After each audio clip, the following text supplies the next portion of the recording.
Mi cabeza explota por muchas razones. Fijaos, esta mañana estaba orando y estaba preparándome para este momento, que para mí es un momento de mucho privilegio, pero responsabilidad.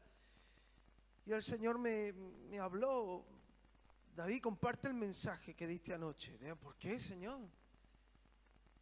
Porque sí, porque quiero mostrar que sigo amando a mi iglesia y que sigo haciendo milagros, como he dicho. Quiero que me vean, quiero que me veas. Bueno, Señor, me gustaría compartir alguna de las experiencias vividas durante tantos años en tantos lugares. Hay muchas, pero no se trata de contar historias para crear un ambiente dramático y lacrimógeno, no. Se trata de contar algo que tenga que ver con lo que el Señor quiere en esta mañana. Y he sentido, habla de Emanuel. Del último viaje a Ruanda, y digo, pero Señor, para hablar de Manuel tengo que poner en contexto a la iglesia. Pues pongo en contexto a la iglesia. No sé si me estoy explicando, el Señor es así. Pues ponla en contexto. Nosotros ponemos trabas, decimos, pero ¿por qué? Y el Señor dice, que lo hagas. Es lo mejor.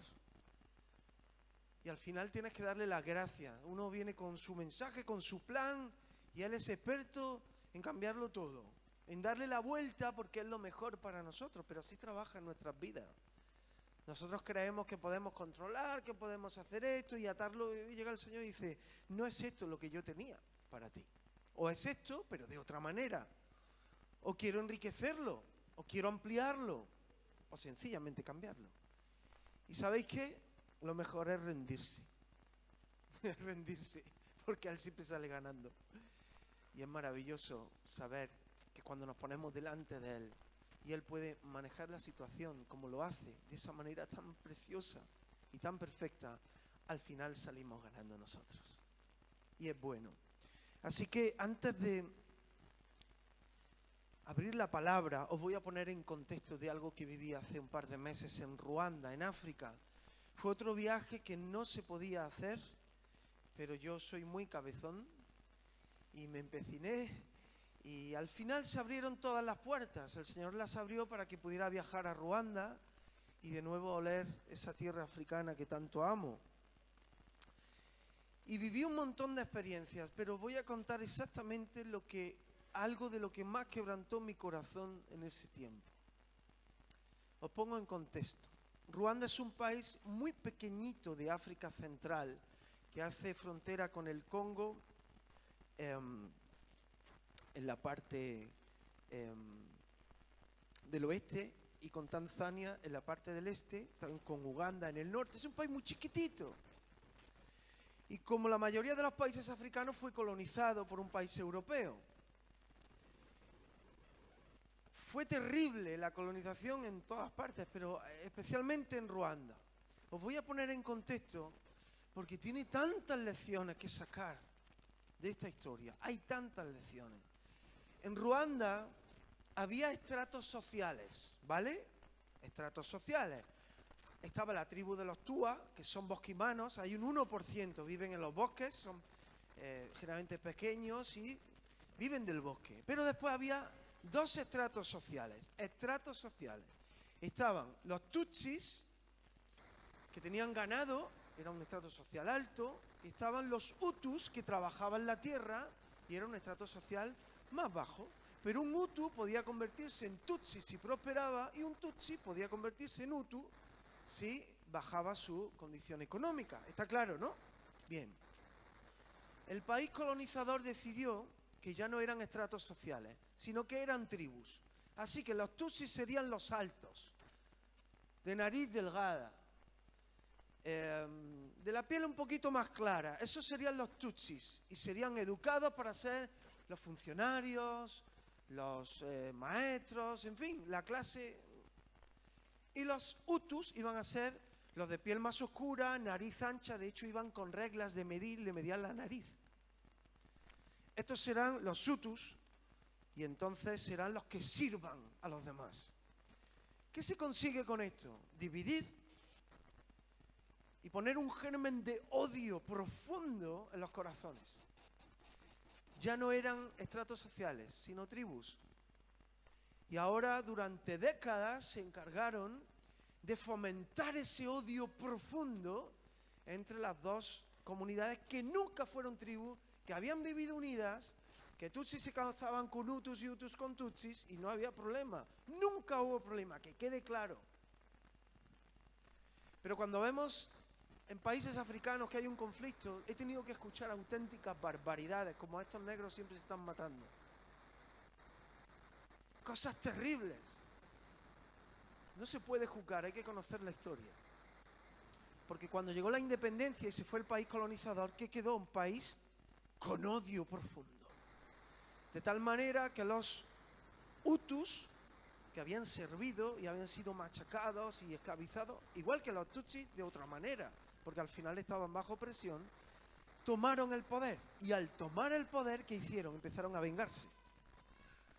Y cada década había un levantamiento contra los Tutsis. Y arrasaban barrios, mataban a mucha gente que empezó a emigrar a Uganda, Tanzania y otros países. Por ahora está claro, ¿verdad? En los años 90, el gobierno radical Hutu decidió cometer un genocidio contra los Tutsis, eliminarlos, y empezó a llamarlos cucarachas. Al despersonalizar a la persona, la conviertes en un bicho, un animal, entonces no cuesta tanto matarlo, ¿verdad? No es persona, es un animal. Así que durante los primeros años 90, a través de la radio, mucha gente allí, todo el mundo tenía radio. Trabajar en la tierra o en un banco, todo el mundo tenía su radio. Y la radio se convirtió en el medio de comunicación más poderoso del país. Entonces invitaban a catedráticos, historiadores hutus, que se encargaban de ir metiendo ya no el odio, sino la gana de eliminar a los tutsis. Y decían, no, con mis estudios, porque hay mucho respeto por la autoridad, decían, no son personas, son bandidos, son ladrones, quieren robarnos la tierra, y así un año tras otro. Así que en el año 93 empezaron a comprar machetes a China, millones, y a enterrarlos por todas partes del país. Por otro lado, es el país de las 1000 colinas, todos los alcaldes de la zona se les pidió que tomaran una lista de todos los tutsis del lugar. Y por otro lado, todos los jóvenes que estaban completamente sin trabajo, y había muchísimos jóvenes que estaban pasando muy mal, los adiestraron para matar. Así que en un momento, en el año 94, en abril, al presidente Hutu radical, que fue el que fomentó todo esto, Occidente le obligó a firmar un tratado de paz con los tutsis y a permitir que entraran en el gobierno. Ya podéis imaginar, todos en contra. Así que el presidente se fue a Tanzania a firmar los tratados y cuando volvía para Ruanda, metieron un bombazo al avión y lo mataron. Se quitaron de en medio al presidente y hubo una llamada: matadlos a todos. Todo el país se levantó, no todos los hutus, hay hutus héroes y heroínas, impresionante como pasa siempre, ¿no? Pero muchos se levantaron, ya estaban los machetes, ya estaban las listas, y en 90 días mataron a 1 millón de personas. Los ríos estaban atascados, las calles eran imposibles de conducir, todo lleno de cadáveres. Pasado un mes, las noticias llegaban a Occidente y nadie hacía nada, nadie hizo nada, nadie. Hasta que sobrepasaron el 1 millón y los propios tutsis que habían estado refugiados entraron y consiguieron echar al gobierno genocida, que se fueron para el Congo. Lo digo para que ahora entendáis la historia. ¿Qué pasó con esto? Cuando entraron los países de Occidente a ayudar nada, porque ya estaba todo hecho, no podían caminar por las calles, estaba todo lleno de cadáveres, cunetas llenas, ríos. Se encontraron con un país destrozado y empezaron la reconstrucción. ¿Hasta aquí se ha entendido? Bien. Resulta que cuando yo voy a Ruanda pisaba tierra sagrada, porque es tierra de genocidio. Hace 27 años, o sea, imaginad, cualquier persona mayor de esa edad sabía que lo había vivido. Y yo estaba, desde que bajé del avión, estaba muy tocado. El caso es que me fui a la frontera del Congo con un equipo precioso y uno de ellos se llamaba Emmanuel. Era un hombre alto, y tenía unción. No me llamaba la atención ni su carisma, era un hombre ungido, no sé. Su manera de tratar a los niños, su manera de tratar a las personas mayores, su manera de hablar. Yo estaba conmovido por él. Había otra persona conmigo preciosa también, y el equipo de pastores, de directores, porque había ido a visitar centros de Compassion. Sabéis que coordino nacionalmente la misión. Entonces viajo mucho para ver cómo la iglesia y Compassion están trabajando con los niños y con su familia y cómo los liberan de la pobreza en el nombre de Jesús. Pero claro, yo veía a Emmanuel y cuando estaba con él y hablaba y me transmitía algo tan especial.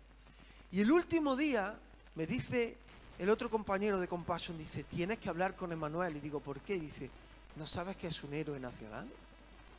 Digo, no lo sé, habla con él. Así que el último día digo, Emmanuel, quiero hablar contigo.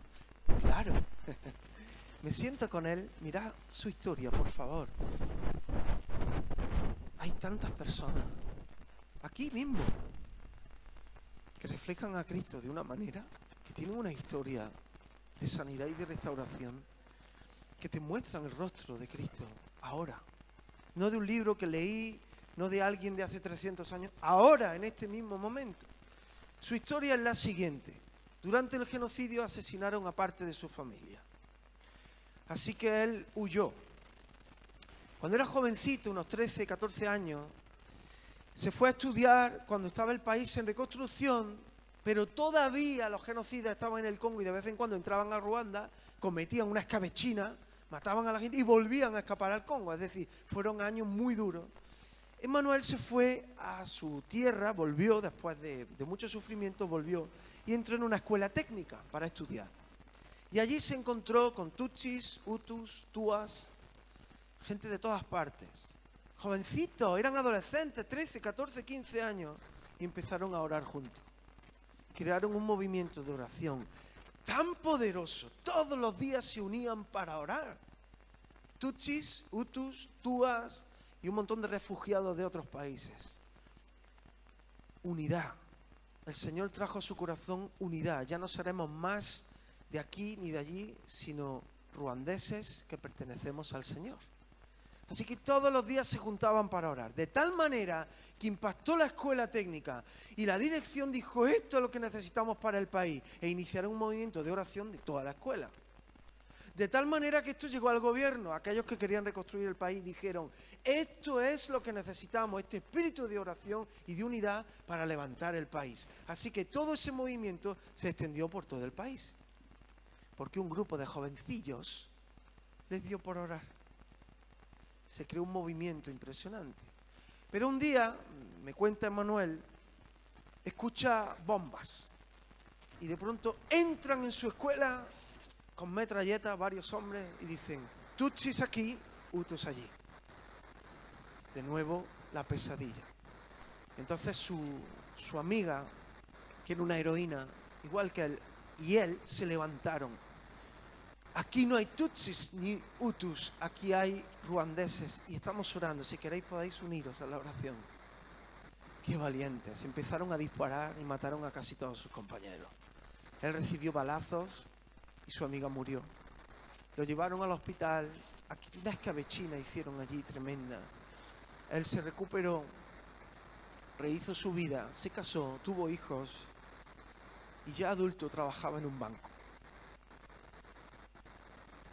Y un día dice que iba por la calle y sintió, ¿qué hago yo trabajando aquí cuando hay tanta gente que necesita el toque de Dios? Así que habló con su familia, lo dejó y empezó a trabajar para Compassion. En la misma zona donde le habían disparado, en la misma zona donde había perdido tanta gente. Y ahora Emmanuel es un restaurador de vidas.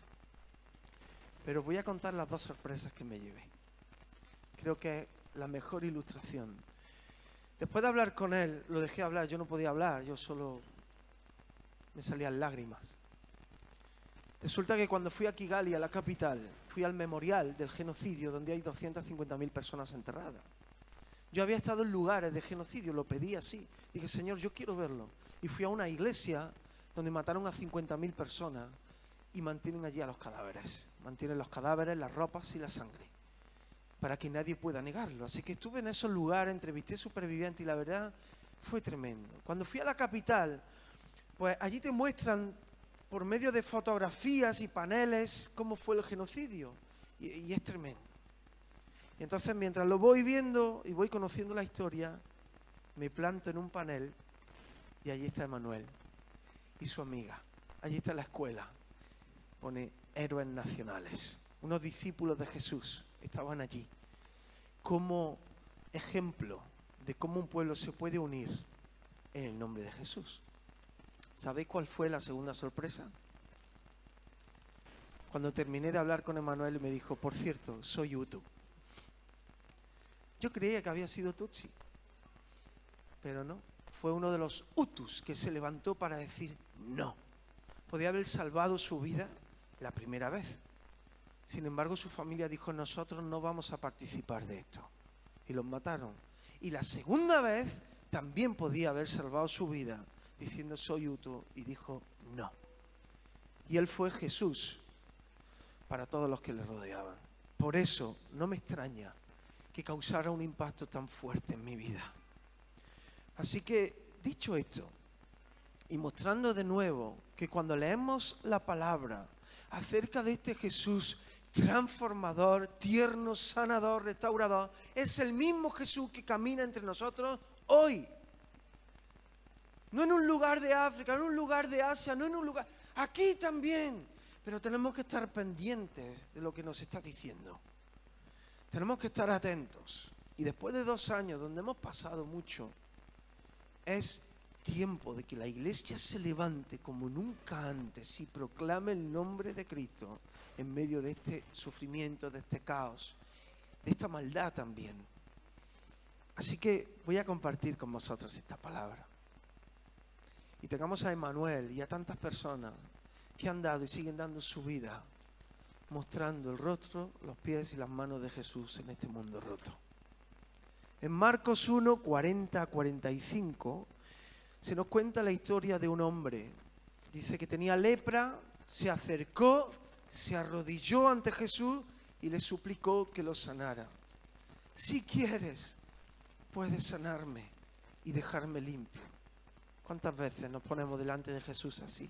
Así, Señor, si quieres, puedes. Jesús, movido a compasión, extendió su mano y lo tocó. Sí quiero, dijo, queda sano. Al instante la lepra desapareció y el hombre quedó sano. La persona de Jesús es inmensa. Allí por donde pasa se remueven los cimientos del mundo y desafía cualquier idea que podamos tener de un líder religioso, de un maestro, de un revolucionario, de un profeta. El caso de sanidad que hemos leído es representativo de ello. Jesús es el Hijo de Dios. Pero antes de confesar algo tan grande, vamos a revisar esta historia, porque es impresionante. Jesús no sana porque es el Hijo de Dios. Jesús no sana porque tiene el poder para hacerlo, ni una agenda que cumplir. Jesús sana porque primeramente es movido a compasión. ¿Entendemos eso? Jesús no sana porque, bueno, de hecho, es increíble que antes de resucitar a Lázaro, lloró. Antes de hacer un milagro, antes de sanar, se quebrantaba, se conmovía. ¿Por qué? Porque nuestro objetivo no son ni los locales, ni los proyectos, ni las actividades, deben ser las personas. Y debemos ver a las personas como Él las ve. Y ser movidos a compasión. Vamos a verlo en este relato tan tremendo. Primero la enfermedad, la lepra, que afectaba al cuerpo entero, todo el organismo, partía de una bacteria, la piel, corrompía la sangre, la carne, los huesos, hasta tal punto que el enfermo quedaba en un estado de descomposición y iba perdiendo los miembros de su cuerpo. O sea, algo horroroso, ¿no? La lepra es una de las enfermedades más horrorosas de la historia de la humanidad. Es un olor putrefacto, es carne corrupta, es una imagen desoladora y a los tiempos de Jesús seguía siendo prácticamente incurable. Pero el leproso no solo tenía que convivir con su espantosa enfermedad, sino que también, acorde a la ley de Moisés, que se recoge en Levítico 13:14, era un ser impuro, vivía a las afueras. Se juntaban varios leprosos y se formaban leproserías. No se podían acercar a las ciudades, solo se ponían en las lindes, y si alguien tenía compasión le tiraba un trozo de pan, un trozo de carne, lo que fuera, se los llevaban. No solamente tenía que convivir con su mal físico, sino con el desprecio social. Era peor que un perro, peor que las bestias. No valía para nada. Era terrible. Sin dignidad alguna tenía que ir gritando con una campanilla diciendo, inmundo, inmundo. Digo, Señor, o sea, ya, perdón, lo peor de lo peor. Hasta que llega Jesús y lo cambia todo. ¿Sabéis por qué? Porque Jesús no pone parches, sino que lo hace todo nuevo. Nosotros, como seres humanos, tendemos a poner parches, es decir, tengo que pedir perdón, pero bueno, hasta aquí. Tengo que dar este paso, bueno, hasta aquí. Esos son parches. Pero el Señor todo lo renueva, nuevo pacto, nuevas criaturas, la nueva canción. Todo lo renueva, todo lo hace nuevo. Y la enfermedad completa que comprendía lo físico, lo psicológico y emocional, lo social y lo espiritual, es tratada por Dios para ser sanado de forma completa. Porque cuando Dios actúa, jamás lo hace a medias. Fijaos, una de las enfermedades que se podría considerar casi como la lepra moderna es el SIDA. Y no sé si os conté en la otra ocasión, pero una de las impactos que he recibido más fuerte en uno de los viajes fue en Uganda, en el norte, donde había habido guerra y el SIDA había arrasado completamente con comunidades enteras, pero con los médicos, los maestros, los trabajadores, con los padres, las madres, había tantos huérfanos. Cuando yo fui estaba en reconstrucción, pero claro, fueron horas de coche hasta que llegué, era todo tan desolador. Yo en estos viajes casi no hablo, la gente me pide que hable y yo no quiero hablar. Te conmueves. Y cuando voy llegando a la iglesia, lo primero que oigo es música al final. Oigo música. Allí donde hay una iglesia, pueblo, hay música. Porque hay una nueva canción. ¿No os dais cuenta? La música es identificativo nuestro. Es algo muy nuestro, ¿no? Y digo, estamos llegando a la iglesia. Efectivamente. A medida que acercamos, cientos de personas esperándonos y cantando y bailando. ¡Wow! ¡Qué bien!, ¿no? Digo, Señor, este es el reino de los cielos, en mitad del infierno, ¿eh? Así que me bajo del coche y me abrazan, el pastor Antonio, un tierrón así de 2 metros. Un hombre con una historia, si yo me paro no termino. Increíble. Y la gente abrazándome y cantando. Y yo allí flipando. Perdón, os gusta, ¿no? Esa palabra, ¿no? Flipar. Pero yo veo que Isabel, mi amiga, mi mentora, se va hacia un grupo de mujeres que está apartado. Y yo digo, pues me voy con ella. Y me meto en medio de un montón de mujeres mayores, jóvenes, y se quedan así. Y empiezan a tocarme. Eso sí que me encanta. Así, abrazarme. Y yo, wow. Y de pronto elevan un cántico que quebrantó mi espíritu. Algo pasó en ese momento, fue tan especial. Así que me voy ya del grupo, ya me enseñan todo lo que están haciendo, cuidan de sus viudas, de sus huérfanos, a mí me suena palabra viva. Y es una iglesia tremenda lo que están haciendo allí está Compassion, tienen 400 niños. Pusieron un pozo donde la gente se moría por las enfermedades del agua, el 90% moría. Y la mortalidad cayó un 90%, ahora solo menos del 10% tiene alguna enfermedad. Así trabaja el Señor. Y esa noche me dice Isabel, David, ¿sabes quiénes eran esas mujeres? Dice, las mujeres con SIDA. Las mujeres con SIDA en este lugar las apedrean hasta morir. O las expulsan y mueren en los caminos. Pero esto es la iglesia. Así que forman parte de la comunidad, las cuidan, las aman, tienen su lugar. Dice, pero se han apartado al ver que veníamos por respeto a nosotros. Pero cuando nos hemos acercado, se han quedado de piedra Y han levantado un cántico, que es el cántico que a mí me quebrantó, que decía: gracias, Señor, porque has venido a buscarnos. Te has acercado, has venido a visitarnos. Y yo pensé en ese momento, no, ellas han sido Jesús para mí. Ellas. Así vemos cómo el Señor trata con nosotros. Así que hay una sanidad. Segundo, sanidad. El leproso tenía que haber escuchado de Jesús para acercarse a Él. Seguramente todavía resonaban los ecos en su cabeza y en su corazón de aquella declaración pública de Jesús. La primera declaración. Jesús tenía una agenda, claro, y la declaró, su primera declaración pública. ¿Sabéis cuál fue? Estaba en la sinagoga, su familia, sus amigos, las autoridades religiosas.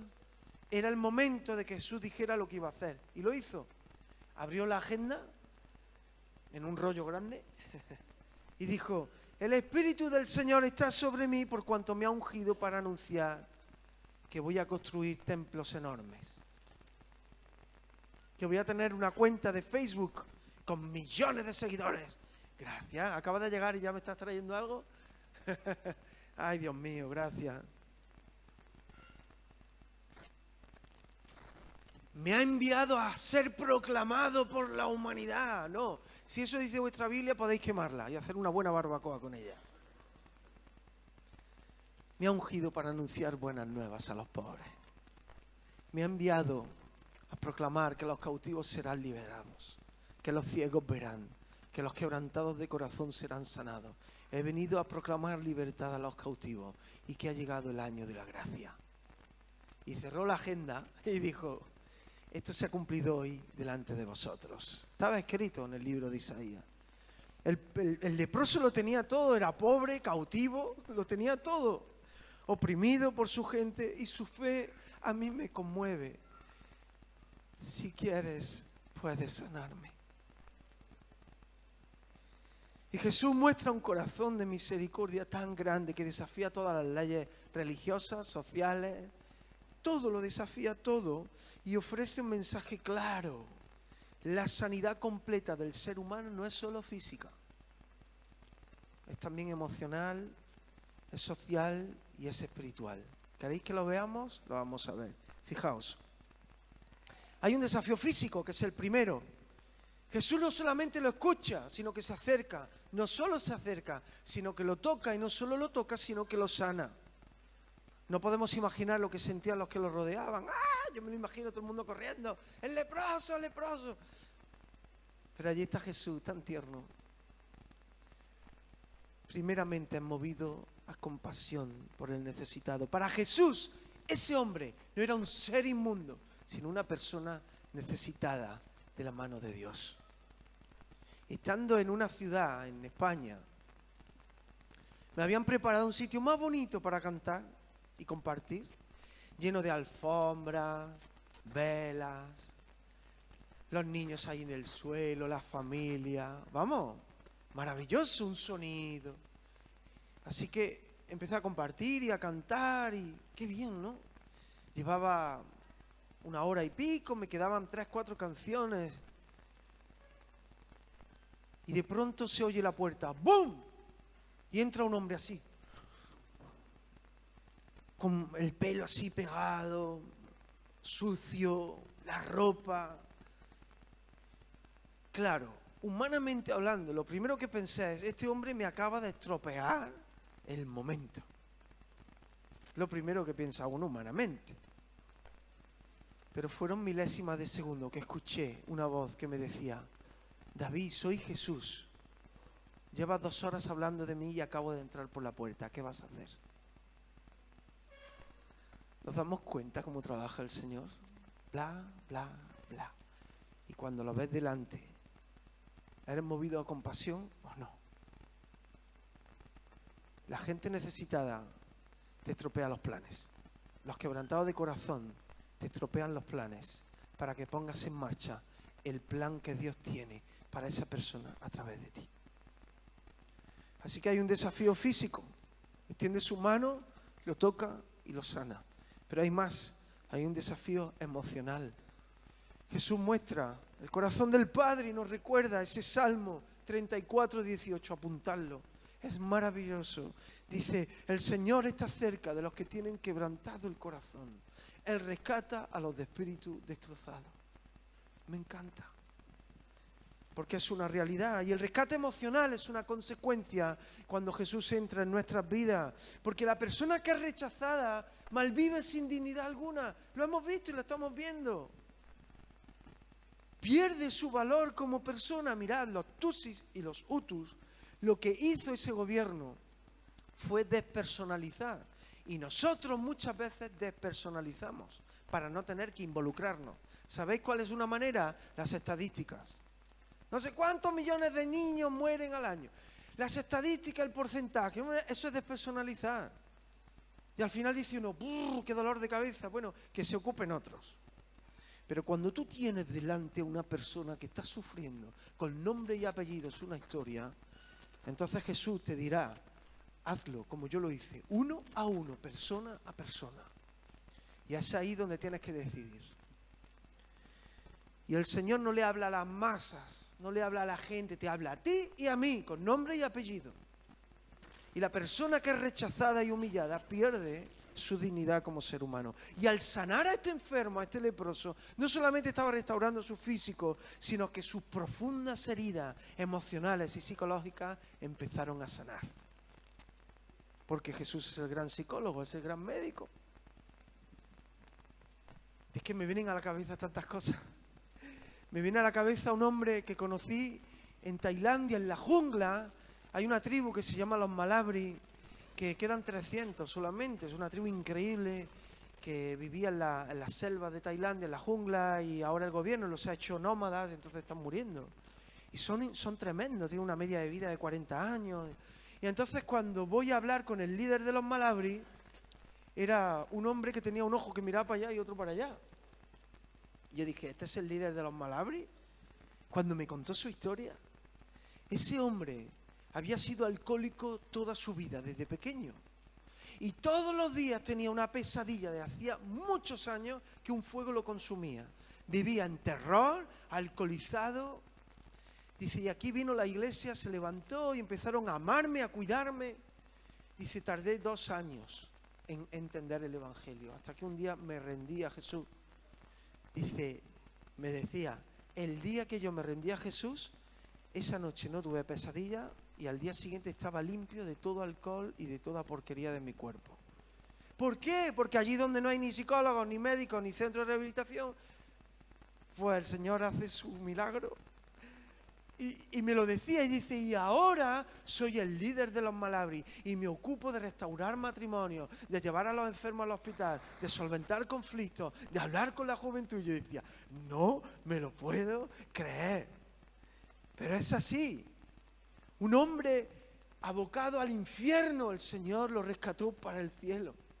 Y mientras tanto lo está usando para bendecir a otros. Un hombre profundamente herido y roto. Ahora es una persona restaurada y sanada. Pero también hay un desafío social. Porque cuando Jesús sana al leproso, él tiene que ir al sacerdote para que constate de que está limpio. Y puede volver a entrar, a formar parte de la sociedad. Quizá tenía familia, un antiguo trabajo, no lo sabemos. Pero hay que ver cómo el Señor, cuando nos restaura, también nos coloca en nuestro lugar, entre la sociedad, nuestra comunidad, para bendecir a otros. Y a ocupar nuestro lugar para mostrar a ese Jesús que ha hecho tanto por nosotros. Esta sociedad desprecia a los débiles, rechaza a los humildes, aparta a los enfermos, ya lo sabemos, juzga a los perdidos, expulsa a los necesitados. Ayer os lo contaba, tengo 3 hijos y el mayor, que es adolescente, me cuenta cosas tremendas. Pero todos sabemos que para esta sociedad eres el tonto o el listo, el guapo o el feo, el alto o el enano. Es así esta sociedad, te desprecia, te califica, te mete en un cajón y así te trata. Yo hablo mucho con Claudio de esto y lo vamos a ver en la última lección de lo que estamos leyendo. Cuando viene alguien famoso, conocido, con un estatus social, lo tratamos de otra manera. La palabra dice que ante Dios somos todos iguales. ¿Cuántos héroes y heroínas anónimos hay en este mundo dando su vida por los demás? Pero llega la persona famosa, conocida y nos deslumbra. Y os voy a decir una cosa, yo soy músico y muchos años me dediqué a la música profesional. Yo sé cómo manejar un público, yo sé lo que es el carisma. ¿Y sabéis qué? A mí el carisma no me impresiona nada, me impresiona la unción. A mí una persona carismática con talento es genial, por supuesto, y disfruto, pero es carisma, es humano. Pero la persona que pone al servicio de Dios sus dones y es ungida por el Señor, a mí me quebranta. Y ya sabemos a quién usa el Señor. A los débiles, a los despreciados del mundo. Él vino a eso.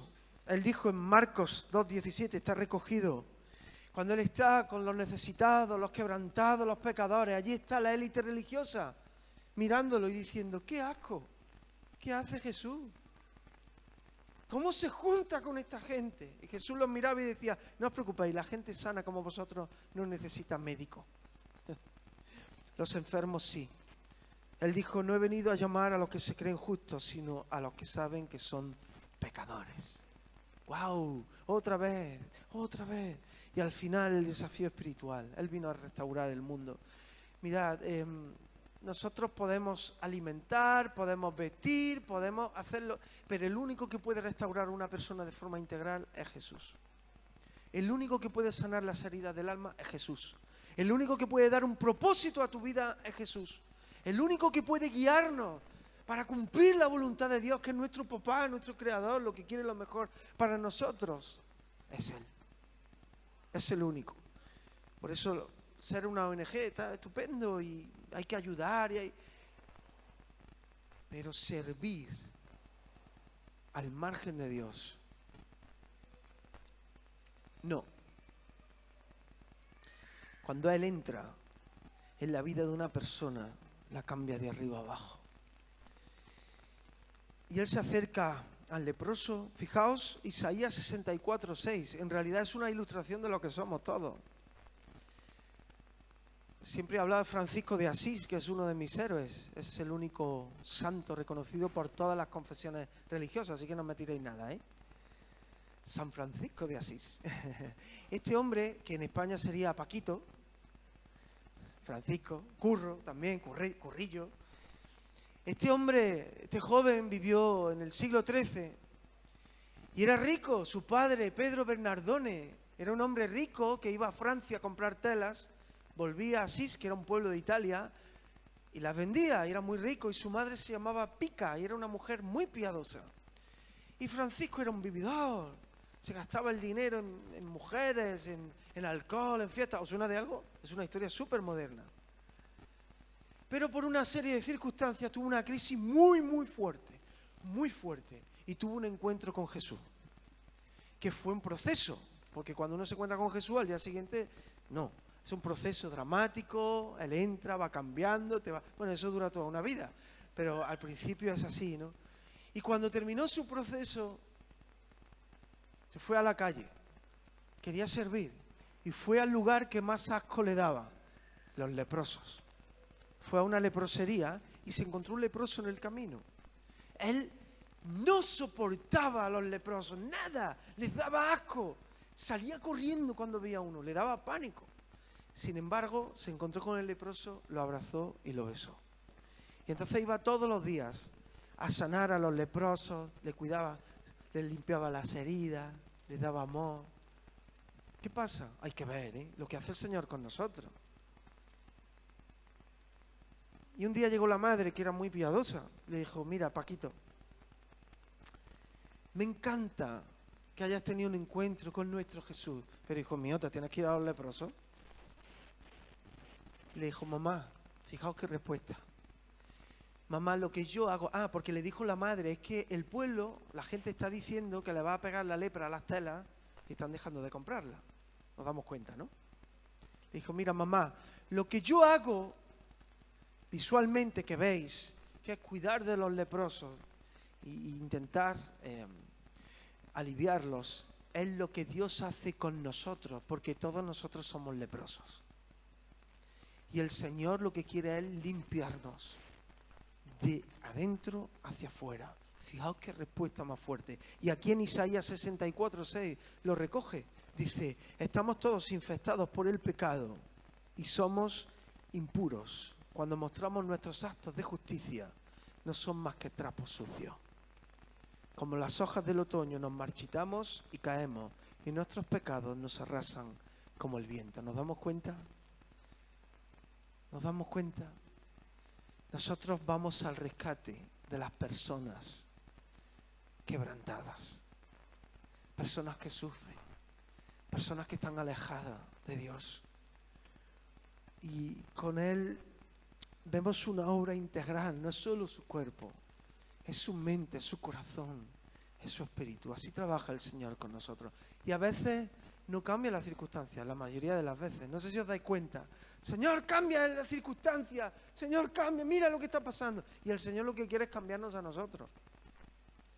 Y cambiándonos a nosotros, vemos de otra manera las circunstancias. Porque Él puede cambiar todo alrededor. Pero si nuestro corazón no es sanado, restaurado, ¿para qué van a cambiar las circunstancias? No vamos a aprender nada. Otras veces cambia las circunstancias. Pero Él sobre todo lo que quiere es nuestro corazón. Y el resto de la historia nos habla de lo que os he dicho antes. Hay aquí dos lecciones increíbles. Bueno, la primera es que le dice al leproso, corre, ve, no digas nada. Ve al templo, preséntate al sacerdote para que él dictamine que ha sido sano. Claro, el leproso salió de allí dando voces. ¡He sido sano! El leproso es sano y dice, no digas nada. ¿Qué dice? Armó un escándalo y toda la gente empezó a seguir a Jesús. Y aquí viene la segunda lección. Es increíble porque Jesús podía haber ido a la multitud. Venid a mí, subidme en hombros, aclamadme en el pueblo. Mira que nos gusta cuando hacemos algo, ¿eh? No, yo lo hago por el Señor, ya, pero ¿habéis puesto mi foto? ¿La habéis recogido bien? Que lo vea la gente. Vamos. Dice, ya no podía entrar en ningún pueblo abiertamente, sino que se quedaba afuera, en lugares solitarios. Ay, que Jesús. Siempre pasaba igual. Hacía un milagro, la gente no lo hacía. Lugares solitarios. Se apartaba para buscar la voluntad del Padre. Se iba a orar. Se iba a buscar ahí, a discipular, a cuidar. Se iba, se retiraba. Nosotros vivimos un tiempo donde vamos justo ahí. Nos ponemos ahí. Y Jesús nos enseña a retirarnos. ¿Sabéis por qué? Porque cuando la gente ve los milagros, la obra, el poder, tiende a ensalzar eso y se pierde quien lo ha hecho, que es el Señor mismo, que es a quien hay que aclamar. Y Él quiere dejar claro que su propósito no es mostrar a un revolucionario, un buen maestro o un gran líder religioso, sino restaurar a un mundo caído de forma íntegra. Me está viniendo una canción no sé si a la cabeza o al corazón, pero bueno, como están unidos, bueno, espero que estén unidos.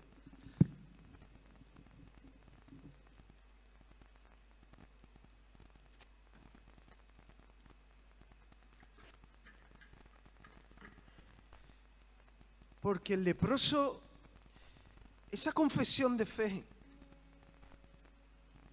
me conmueve mucho. Si quieres puedes sanarme. Y si hay algo que he aprendido de los salmos, es como David se relacionaba con Dios. Es que me encanta. No sé si lo dije ayer, pero es esa manera de soltarle a Dios todo lo que hay en nuestro corazón, nuestras frustraciones, nuestros temores, nuestras dudas, nuestros sueños rotos. Y el Señor así puede tratar con nosotros. Y durante la pandemia estaba pasándolo mal porque, bueno, estaba la iglesia, que bueno, estábamos trabajando, pero me llegaban tantas historias de los países con los que trabajamos en Compassion.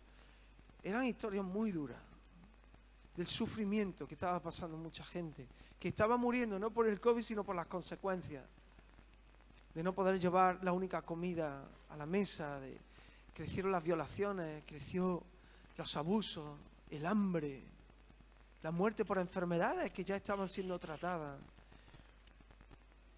Y la verdad es que hubo un tiempo que me sentí muy débil.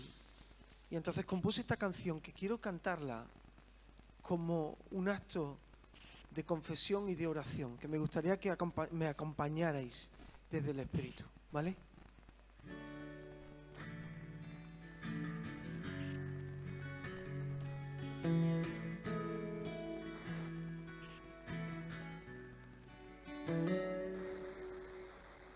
Devuélveme el aire que una vez llenó mis pulmones de amor por ti.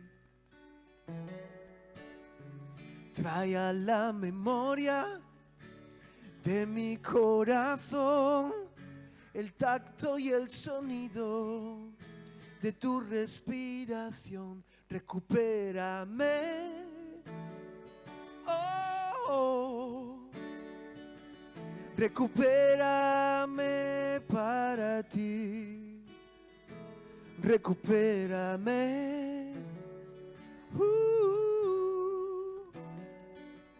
Recupérame para ti. Sana mis heridas y restaura mi alma en esta oscuridad que me muero en soledad. Acurrúcame en el calor de tus brazos. En este frío y largo invierno quiero volver al hogar. Recupérame.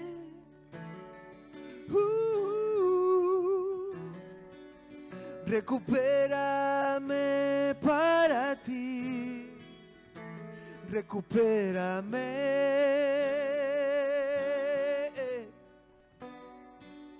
Recupérame para ti, Señor.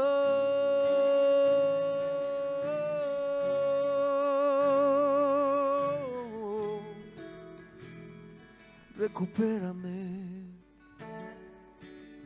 Devuélveme el aire que una vez llenó mis pulmones de amor por ti. Trae a la memoria de mi corazón el tacto y el sonido de tu respiración.